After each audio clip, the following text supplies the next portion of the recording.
AITA for hiding my wealth until my wife laughed while demanding a divorce. There are moments in life when a single conversation completely changes the way you see the person you shared years with. For me, that moment came on a Thursday night sitting in our dining room in our suburban home. Watching my wife ask for a divorce with a calmness that is still hard for me to forget today. She did not cry, she did not raise her voice, she did not even seem nervous. She simply put her glass of wine on the table, looked at me for a few seconds, and said, "I do not think it makes sense to stay married anymore."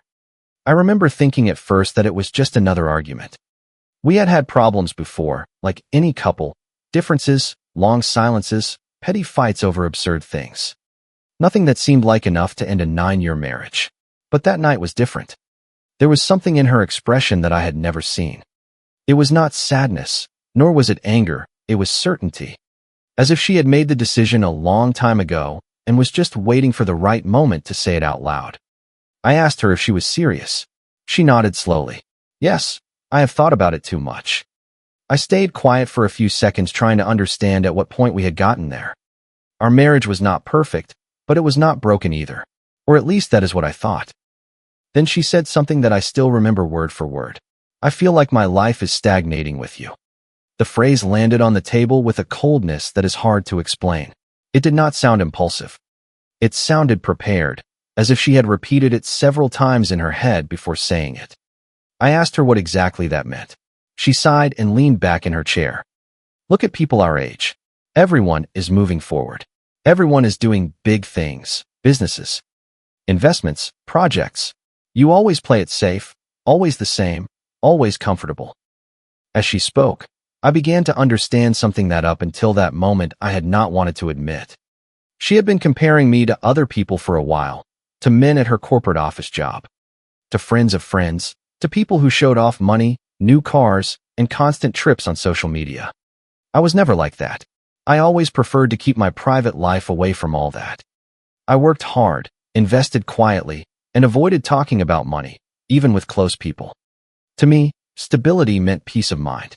To her, it was starting to mean mediocrity. At some point, she mentioned a colleague from her office. She did not say directly that she had developed a connection with him, but she did not do much to hide the admiration she felt either. "He actually knows how to make moves," she said. "He has vision, ambition." The way she pronounced that word made me understand that in her head, I represented the exact opposite. Ambition. As if all the years I spent building my company, working 12 hours a day, and avoiding unnecessary risks meant nothing just because I never needed to show it off. I listened to her talk for several more minutes about opportunities, about money, about truly living, until I finally asked her a simple question. "So, is this about money?" She let out a small laugh, not a nervous laugh, not an uncomfortable one, a genuine laugh. "Please, if it were about money, I would not be with you." And that phrase hit me harder than any insult, because I understood exactly how she saw me, as an ordinary, predictable, limited man. The kind of person who works their whole life without ever really achieving anything big. The funny thing is that while she was saying all that, I knew something that would completely change the way she was viewing this situation. But I did not say anything. I just listened to her keep talking about attorneys, the division of assets, the house, the shared accounts, and everything that according to her belonged to each of us. In her head, the divorce was already settled. What she did not know was that the vast majority of my net worth had never been directly in my name, and she was about to find out. The following days were strange. There were no attempts to fix anything.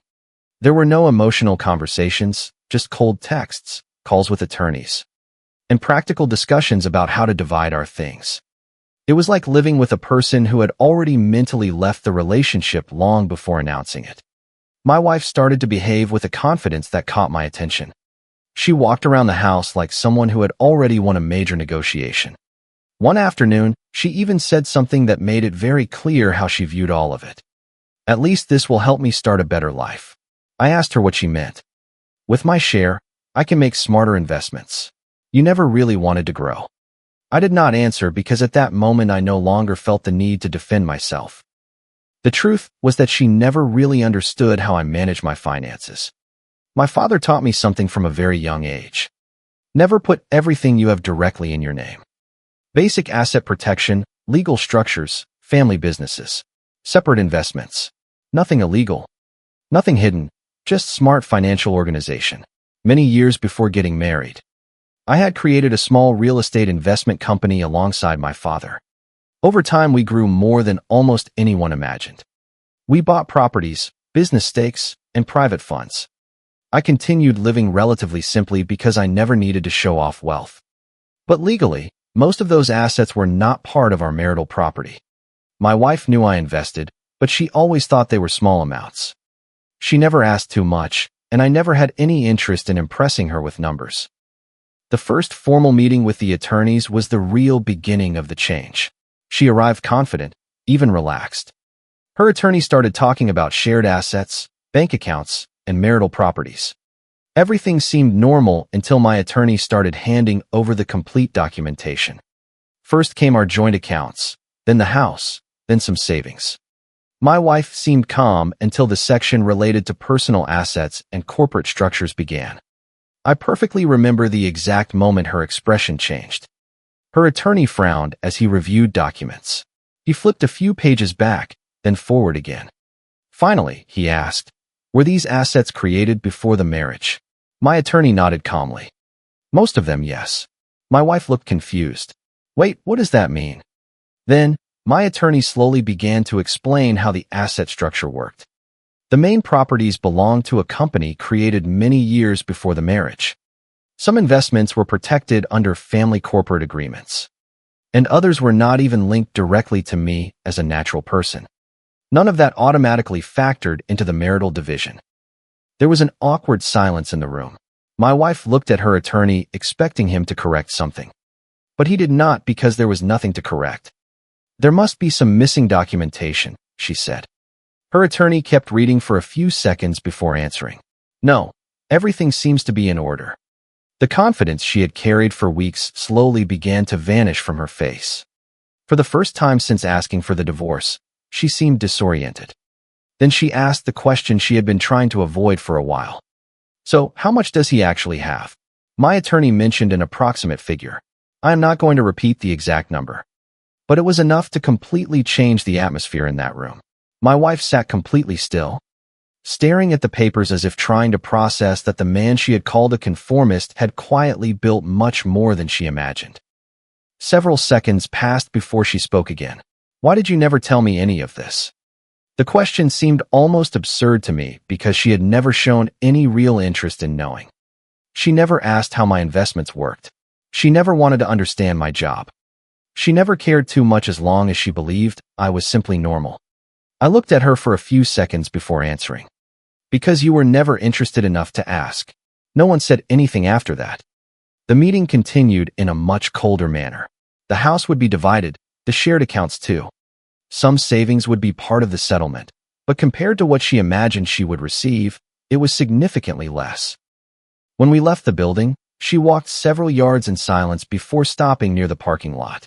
She looked different, as if she were suddenly seeing another version of me. "This changes a lot of things," she finally said. But for me, it did not change anything anymore. Because the divorce did not really start that night in the kitchen. It started the moment she laughed at me, and there are things that, once seen, can no longer be forgotten. After that meeting with the attorneys, the atmosphere between us completely changed. It was not an explosive argument. There was no yelling. It was something stranger than that. Silence. For entire days, we barely exchanged words that were not related to the divorce. She was still living in the house while we finalized the legal process, but she was not acting the same anymore. The certainty with which she had asked to separate slowly began to disappear. I noticed it in small things, in the way she watched me when I was on the phone, in how she subtly tried to peek at some documents on my desk, in the casual questions she never would have asked before. "Since when do you have that company with your dad? How many properties do you guys manage exactly? Did you always work with private investments?" Questions that arrived far too late. I answered the bare minimum, not out of revenge, but simply because something inside me had already shut down. One night, I got back late from the office, driving through our quiet suburban streets, and found her sitting in the kitchen looking at old photographs kept in a box, pictures of trips, birthdays, Christmases. She looked up when I walked in. "We were happy here," she said quietly. I did not answer right away because the phrase sounded strange coming from someone who barely knew. Weeks earlier had been talking about the marriage as a waste of time. I opened the fridge, poured some water, and finally said, "I suppose." She set a photograph on the table. "I do not understand how we got to this." I looked at her for a few seconds before replying. "I do." She frowned slightly. "Oh yeah?" I nodded. "We got here when you started thinking I was not enough for you." The sentence hung in the air. She looked away immediately, and that confirmed something important to me. She knew it was true. Several seconds passed before she spoke again. "It was not that." Then explained to me what it was. She sighed slowly.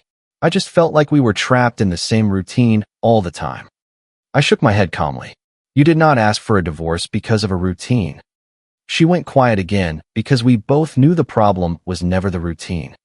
The problem was that she had built a completely wrong image of me. She thought that because I did not flaunt money, I did not have it. She thought that because I led a quiet life, I lacked ambition. She thought that because I did not compete with other men to fake success, I was inferior. And when she discovered that the reality was different, everything started changing way too fast. Finally, she spoke again. "You never really let me into that part of your life." I let out a tired little laugh. "You never wanted to come in." The remark seemed to bother her. "That is not fair." I did not ask. "In 9 years of marriage, you were never interested in how my company worked. You never really asked what I did with the investments. You never wanted to understand any of that until it showed up in some divorce papers." She did not answer, and silence filled the kitchen once more. That night, I understood something important. She was still trying to turn all of this into a communication issue, but it was not. It was a perception issue. Because when she believed I was just an average guy, she wanted to leave. When she discovered I had far more than she imagined, she wanted to rethink everything. And that difference changed absolutely everything. 2 days later, I received an unexpected call. It was Brian, an old friend of mine who had also known my wife for years. He asked if we could meet up for a drink. I agreed. We met at a small neighborhood bar near my office. As soon as we sat down, I noticed a certain unease in him.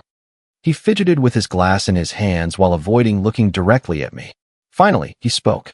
"I do not know if I should tell you this." I immediately felt that I was not going to like the conversation. "Say it anyway." Brian took a deep breath before continuing. "Your wife? Well, before asking you for the divorce. She talked several times about a guy from her work." I did not say anything. I simply kept listening. She thought he had a lot of money. She said he was ambitious, successful, different. The word different made me remember exactly the way she spoke about me that night. Brian seemed uncomfortable. I do not know if anything happened between them. Honestly, I do not know. But I do know she was convinced she could have a better life. Strangely, hearing that did not make me angry. It just confirmed something I had already suspected for a while. My wife had spent months imagining another life, another version of herself, another type of man. And in her head, I represented the obstacle. When I got home that night, she was watching TV in the living room. I asked her directly, "Was there someone else?" Her reaction was immediate. She slightly clenched her jaw before answering. "No, but she took too long." I sat across from her without looking away. "Are you sure?" She sighed tiredly. Nothing happened. That answer was not exactly the same as a no, and we both knew it. Then she quickly added, "We only talked sometimes at work." I nodded slowly. "Right." She turned off the TV. "Why are you asking that now?" I looked at her for a few seconds before answering. "Because I am starting to understand when you stopped seeing me as your husband." Her eyes shifted away, and once again, the silence said much more than any explanation. After that conversation, the tension inside the house became even more uncomfortable. We did not argue anymore. We did not even try to fake normality. We were two people living under the same roof, waiting for a legal process to finish breaking something that, deep down, had already been destroyed for a long time. However, there was something different about her. I noticed it every time she looked at me. Before there was indifference. Now there was uncertainty. And perhaps that was the strangest thing of all. Because for weeks, she acted like someone completely certain about leaving. Like someone convinced she was leaving behind a mediocre life to step into something better. But after discovering the truth about my finances, she started behaving like a person who no longer understood if she had made the right decision. One afternoon, I came home earlier than usual, pulling into the driveway of our suburban house, and found her in my home office. She was not doing anything egregious. She was just looking at some books and folders on real estate investments that were on the desk. When she saw me walk in, she quickly stepped away. "I was just looking for a charger," she said. The excuse was so bad that I did not even respond. She crossed her arms uncomfortably. "Are you going to look at me like that now every time I come in here?" "I did not know you were interested in these things," I replied calmly. The sentence hit her harder than she expected because she understood exactly what I meant. For years, she never showed interest in my work. She never wanted to know how my projects worked. She never asked how I spent so many hours away from home. But now she did. Now she observed everything carefully, as if trying to piece together in her head who the man she had been married to for almost a decade really was. That night we ate dinner in silence until she suddenly asked something unexpected. "Did you ever think about telling me everything?" I looked up from my plate. "Everything like what?"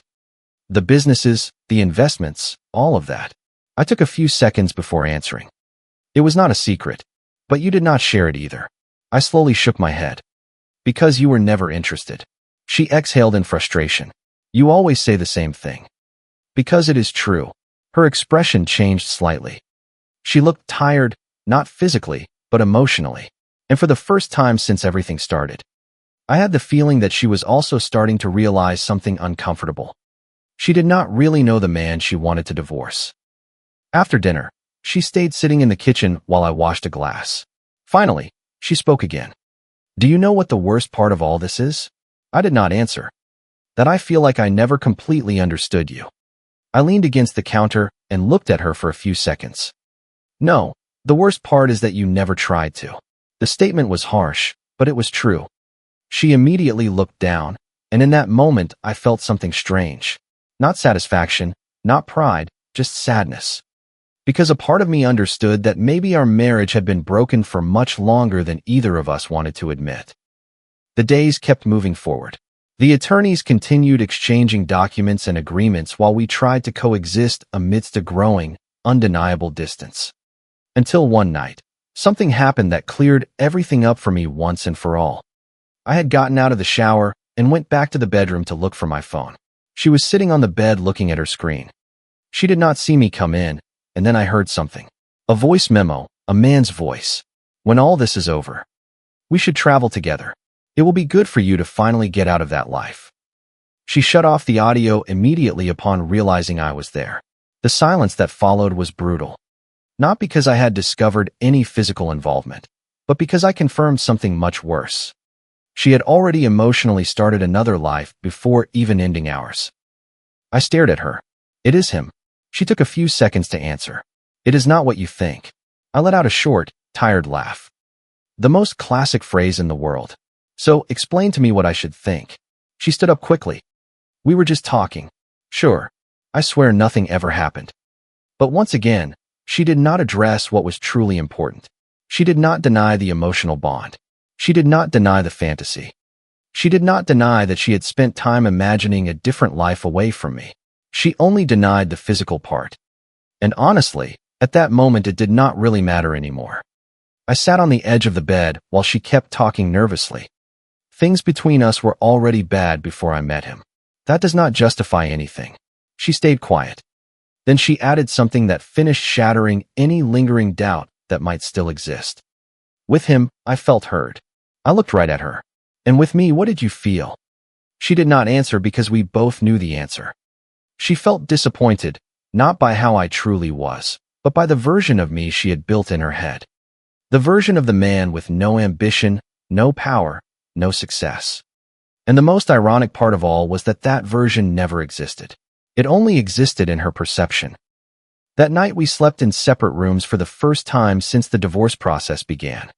And as I lay there staring at the ceiling, I understood something with absolute clarity. Money did not destroy my marriage. It only revealed the truth that was already hidden beneath everything else. After that night, something definitely changed inside me. It was not an emotional explosion. It was not anger. It was clarity. For the first time since everything started, I stopped thinking about saving the marriage. I stopped wondering what I could have done differently, or at what point we started drifting apart, because I finally understood something simple. You cannot rebuild a relationship when you discover that the other person stopped respecting you long before they stopped loving you. The following days were strangely calm. She did not try to argue anymore. Nor did she mention the possibility of canceling the divorce again. But I could feel the uncomfortable distance growing between us. A different distance than the one at the beginning. Before, she seemed sure about leaving. Now, she seemed trapped between pride and regret. One afternoon, I came back from a meeting and found her sitting alone on the backyard patio of the house. She had a glass of wine in her hand and was staring out at the yard without moving. When she saw me approaching, she set the glass on the table. "Can we talk for a minute?" I nodded and sat across from her. For several seconds, neither of us said anything. Finally, she spoke. "I think this all got out of hand." The phrase made me look down for a few seconds because she had been saying exactly that for weeks, as if the divorce had happened by accident. As if the words she said that night in the kitchen had simply slipped out unintentionally. But I remembered every detail perfectly. The smile, the laugh, the way she spoke about me. None of that was accidental. "It did not get out of hand," I replied calmly. "You made a decision." She sighed slowly. I was confused. I shook my head. "No, you were convinced." The statement left her in silence, and for the first time, I saw something in her eyes that I had not seen since the beginning. Shame. Not because she had discovered my money, but because she finally understood how everything had sounded from my side. She stared at the table for a few seconds before speaking again. "I never meant to make you feel less than." I let out a sad little laugh. "But you did." She closed her eyes for a moment. "I suppose I did." The wind gently blew the plants in the garden while silence settled between us once again. Then she said something that surprised me. "Do you know what I think now?" I looked at her without answering. I think I spent years obsessed with the idea of having a bigger life, and I never truly saw the life I already had. I did not respond immediately because even though the words sounded sincere, they came too late. Much too late. After a few seconds, she asked quietly, "Is there really no going back?" I looked at her for a long moment before answering. And in that instant, I realized that I still loved her in some way.